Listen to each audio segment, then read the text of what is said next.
உங்கள் சுசை இடம் ஆரோக்கிய வெண்பன்றி பண்ணை கொம்மேடு.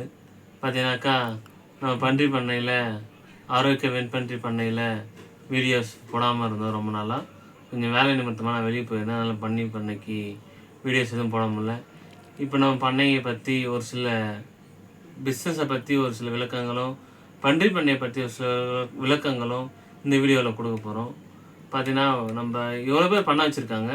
ஆட்டு பண்ணை வச்சுருக்காங்க, மாட்டு பண்ணை வச்சுருக்காங்க, முயல் பண்ணை வச்சுருக்காங்க. பல்வேறு வேளாண்மையில் அக்ரிகல்ச்சரில் இவ்வளோ பண்ணுறாங்க. அதில் நம்ம பார்த்தீங்கன்னாக்கா மாடு ஒரு குட்டி போடும், ஆடு 2 குட்டி போடும், முயல் அதிகமான குட்டி போடும். ஆனால் அது வந்து முயல் குட்டிகள் வந்து காப்பாற்ற முடியாத இறந்துடும். பட் அதுவும் அவ்வளோ பெரிய ப்ராஃபிட்டாக இருக்காது. ஆனால் பன்றி பார்த்திங்கன்னா குறைஞ்சது 5 குட்டியாவது போடும். அதனால் மோஸ்ட்லி இருக்கிறவங்க எல்லா ஒரு ஸ்பெஷலிஸ்ட் டாக்டர்ஸ்லாம் பன்றி பண்ணை அமைக்கிறது சிறந்ததுன்னு சொல்கிறாங்க. இப்போ பார்த்தீங்கன்னாக்கா கவர்மெண்ட்டில் பன்றி பண்ணைக்குன்னு தனியாக மானியம் கொடுக்குறாங்க. நம்ம செலவுன்னு பார்த்தாக்க நம்ம செலவு பண்ணிவிட்டு அதுக்கப்புறம் கவர்மெண்ட்டில் கிளைம் பண்ணி வாங்கிக்கிற மாதிரி பன்றி பண்ணைகள் இருக்குது. இல்லை பன்றி பண்ணைகளை அமைக்கிறது வந்து பார்த்தீங்கன்னாக்கா பன்றி பண்ணை நம்ம எப்பவுமே தொடங்கும் போது 10 குட்டிகளில் தொடங்கணும். 10 குட்டிகள் தொடங்கினீங்கன்னா 20க்கு 20 பன்றி பண்ணை அமைக்கணும். 20க்கு 20 அமைச்சிங்கனாக்கா நடுவில் வழி விட்டு 2 பக்கமும் 2 ரூம், 10க்கு 10 2 ரூம், இந்த பக்கம் 10க்கு 10 2 ரூம் போட்டிங்கன்னா நடுவில் ஒரு 2 அடிக்கு வழி விட்டு பன்றி பண்ணை அமைக்கணும். அப்போ தான் நம்மளுக்கு உள்ளே போயிட்டு சாப்பாடு போடுறதுக்கோ இல்லை அதை க்ளீன் பண்ணுறதுக்கோ எல்லாத்துக்கும் சௌகரியமாக இருக்கும். இல்லை யாராவது வியாபாரிக்கு வராங்க பார்க்க வராங்கனாக்கா சென்ட்ரலில் வழியில் அப்படியே உள்ளே போயிட்டு 2 பக்கம் இருக்கிற பன்றிகளையும் பார்த்துட்டு வரலாம். இப்போ நம்ம பன்றி பண்ணை அப்படி தான் அமைச்சிருக்கோம். இதுக்கு முன்னாடி அப்படி அமைக்கலை. அதுக்கப்புறம் நான் ஆல்ட்ரேஷன் பண்ணி நடுவில் வழியை விட்டு 2 பக்கம் பார்க்கறதுக்கு ஏதுவாக அமைச்சிருக்கேன்.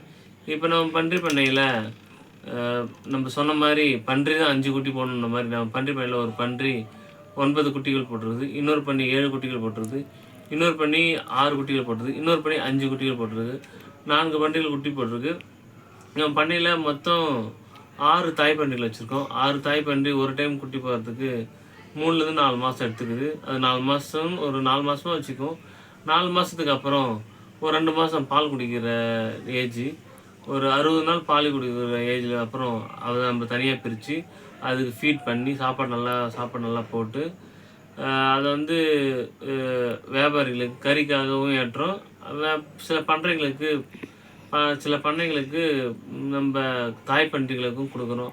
இப்போ நம்மளே பார்த்து ஆரோக்கிய வெண்பன்றி பண்ணையை இது வரைக்கும் ஒரு 5லேருந்து 6 வெண்பன்றி பண்ணைகளை அமைச்சு தரத்துக்கு யோசனையும் பன்றி குட்டிகளையும் கொடுத்துருக்கோம். அதில் நம்ம பெருமையாக சொல்லிக்கலாம். இப்போ பார்த்தீங்கன்னாக்கா செங்கத்தில் ஒருத்தர் நமக்கு வந்து பன்றி வாங்கிட்டு போனார். பெங்களூர் போகிற வழியில் செங்கத்தில் ஒரு பன்றி பண்ண அமைச்சு கொடுத்தோம். நம்ம தான் போய் இடத்த பார்த்து இந்த இடத்துல வைங்கலாம், இப்படி ரூம் கட்டணும், இப்படி சென்டரில் வழி விடணும், தரை இப்படி போடணும், செவ்வறு இத்தனை ஹைட்டு வைக்கணும், இத்தனை கல் தேவைப்படும், அவருக்கு ஃபுல் எஸ்டிமேஷன் கொடுத்து அமௌண்ட் இவ்வளோ ஆகும் சொல்லி பன்றி குட்டிகள் எல்லாம் அவர் கொடுத்து இப்போ அவர் பன்றி பண்ணை சிரமமாக வச்சுருக்காரு. கேரளா, கர்நாடகா, அப்புறம் பார்த்தீங்கன்னா தமிழ்நாடு, இது 3 இடத்துல தான் பன்றிகள் அதிகமாக இறைச்சிக்காக சாப்பிட்றாங்க. அதனால் அவர் கர்நாடகா பக்கத்தில் இருக்கிற பெங்களூர் பக்கத்தில் இருக்கிறதுனால அவர் பெங்களூருக்கு எக்ஸ்போர்ட் பண்ணிகிட்ருக்காரு. அவர் நல்ல பிஸ்னஸ் நம்மளுடைய ஒரு நல்ல பீக்கில் போயிட்டுருக்காரு. அதுக்கப்புறம் பார்த்தீங்கன்னா உளுந்தூர்பேட்டையில் நம்மளுக்கு ஒரு பண்ணை அமைச்சு கொடுத்துருக்கோம். அப்புறம் பார்த்தீங்கன்னாக்கா சேத்பேட்டில் ஒரு பண்ணை அமைச்சு கொடுத்துருக்கோம். அப்புறம் நம்ம ஊர் பக்கத்துலேயே ஒரு 2 ஊர் தள்ளி ஒரு இடத்துக்கு பண்ணை அமைச்சு கொடுத்துருக்கோம். அந்த மாதிரி நம்ம எவ்வளோ பண்ணைகளை அமைச்சு கொடுத்துருக்கோம். பன்றி பண்ணை அமைக்கும் போது முதல்ல நம்ம கூட இருக்கிறவங்க என்ன சொல்லுவாங்க, பன்றி பண்ணையை அமைக்கிற அப்படின்னு சொல்லி கேட்பாங்க. அதை நம்ம எப்பவுமே அதை காதில் வாங்காமல் நம்ம பண்ணுறதே பண்ணிட்டு நம்ம இன்னொருத்தங்கிட்ட வேலையும் பிஸ்னஸ் தொழிலும் வேறு ஒரு ஜேர்னர். இப்போ வேலை பார்த்தீங்கன்னாக்கா மாதம் 30 நாள் வேலைக்கு போகணும், 1ஆம் தேதி ஆனால் சம்பளம் வந்துடும். ஆனால் பிஸ்னஸ் அப்படி இல்லை. நம்ம எப்போனாலும் போகலாம், எப்போனாலும் செய்யலாம், ஆனால் 1ஆம் தேதி சம்பளம் வராது. தொழிலில் பார்த்தோன்னா நம்மளுக்கு எப்போ காசு வரும்னே தெரியாது. பன்றி பண்ணை பொறுத்தவரைக்கும் 6 மாதத்துக்கு ஒரு முறையோ 3 மாதத்துக்கு ஒரு முறையோ அந்த மாதிரி தான் நம்மளுக்கு பணம் வரும். ஆனால் வேலைக்கு போனீங்கன்னாக்கா மாதம் 1ஆம் தேதி ஆனாக்கா சம்பளம் வந்துடும். ஆனால் மாத சம்பளத்துக்காக நம்ம ஒரு இடத்துல வேலை செய்கிறோன்னாக்கா அதுக்கு அர்த்தம் இன்னொருத்தவங்களுக்காக நம்ம வேலை செஞ்சு கொடுக்குறோம். நமக்காக வேலை செய்யலை, இன்னொருத்தருக்காக வேலை செஞ்சு கொடுக்குறோம். அதுக்கு அர்த்தம் அதுதான். ஆனால் நம்ம ஒரு பிஸ்னஸ் பண்ணாக்கா நம்மளுக்காக நம்ம வேலை செய்கிறோம். நம்ம வேலை செய்கிறது நம்மளுக்கு எப்பவுமே நல்லது. நம்ம இன்னொருத்தங்கிட்ட போய் வேலை செய்கிறது அது சிறந்ததாக எனக்கு தெரியல. எப்போ யார் எந்த தொழில் தொடங்கினாலும் நம்ம தொழில் பிக்கப் ஆகிற வரைக்கும் ஒரு வேலை செஞ்சுக்கிட்டு இருக்கணும். வேலை செஞ்சுக்கிட்டு தொழிலை பிக்கப் பண்ணணும். நம்ம வீட்டில் இருக்கிறவங்கள வச்சியோ இல்லை நம்மளோ இல்லை சம்பளத்துக்கு ஆளை வச்சியோ நம்ம வந்து தொழிலை பிக்கப் பண்ணணும்.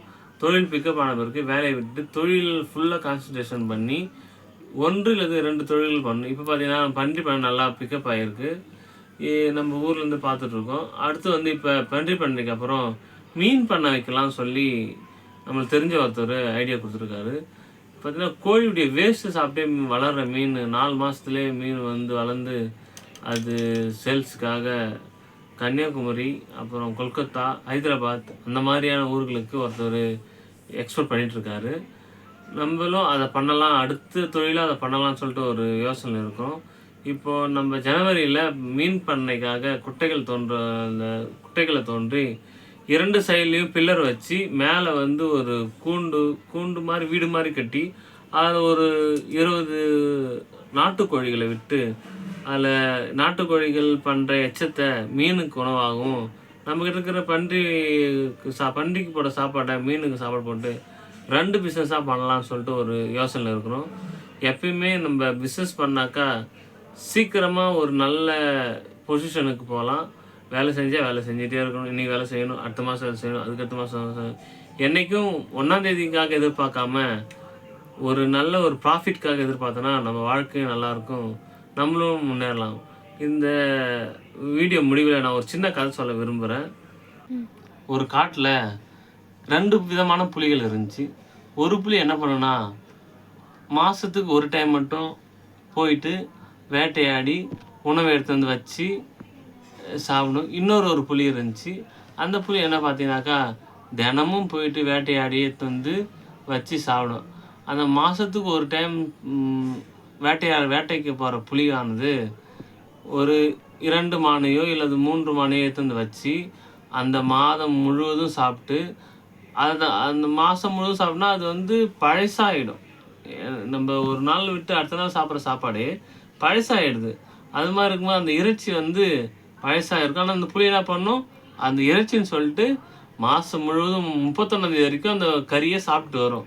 1ஆம் தேதி ஆனால் உடனே அந்த புளி என்ன பண்ணும், திரும்ப வேட்டைக்கு போகும். வேட்டைக்கு போயிட்டு 3 மானையோ இல்லை 2 மானையோ இல்லை ஒரு மாடையோ ஒரு ஆடையோ அடிச்சு எடுத்து வந்து வச்சு அந்த மாதம் முழுக்க சாப்பிடும். சாப்பிட்டு முடிச்சு அடுத்த மாதம் 1ஆம் தேதி எப்போ வரும்னு வெயிட் பண்ணிவிட்டு படுத்து தூங்கிட்டு இருக்கும். 1ஆம் தேதி அந்த பிறகு திரும்ப வேட்டைக்கு போவோம். ஆனால் இன்னொரு புலி சொன்ன பார்த்தீங்கன்னா அந்த புலி என்ன பண்ணும், தினமும் வேட்டைக்கு போகும். தினமும் ஒரு மானையோ ஒரு ஏதோ அதுக்கு விருப்பமானதை அடிச்சு எடுத்து வந்து ஃப்ரெஷ்ஷாக சாப்பிட்டு வரும். டெய்லியும் வேட்டைக்கு போகும், டெய்லியும் சாப்பிடும், டெய்லியும் சந்தோஷமாக இருக்கும். புதுசாக விதவிதமாக அது பிடிச்ச மாதிரி சாப்பிட்டுட்டு வளர்ந்துட்டு வரும். இதில் இந்த மாதத்துக்கு ஒரு டைம் வேட்டைக்கு போகிற புலி தான் மாதத்தில் 1ஆம் தேதியே சம்பளம் எதிர்பார்க்குறவங்க. தினமும் போயிட்டு வேட்டையாடி அது பிடிச்சதை சாப்பிட்றவங்க தான் தொழில் பண்ணுறவங்க. நம்ம தினமும் வேட்டைக்கு போகிற புலியாக இருக்க போகிறோமா இல்லை மாதத்துக்கு ஒரு டைம் வேட்டைக்கு போகிற புலியாக இருக்க போகிறோமா அப்படின்னு சொல்லி கமெண்ட் பண்ணுங்கள். நன்றி, வணக்கம். ஆரோக்கிய வெண்பன்றி சேனலை சப்ஸ்கிரைப் பண்ணுங்கள். உங்களுக்கு ஏதாவது டவுட் இருந்துச்சுன்னா கமெண்ட்டில் சொல்லுங்கள். அதுக்கேற்ற மாதிரி நாங்கள் வந்து வீடியோஸ் போட்டுன்னே இருப்போம்.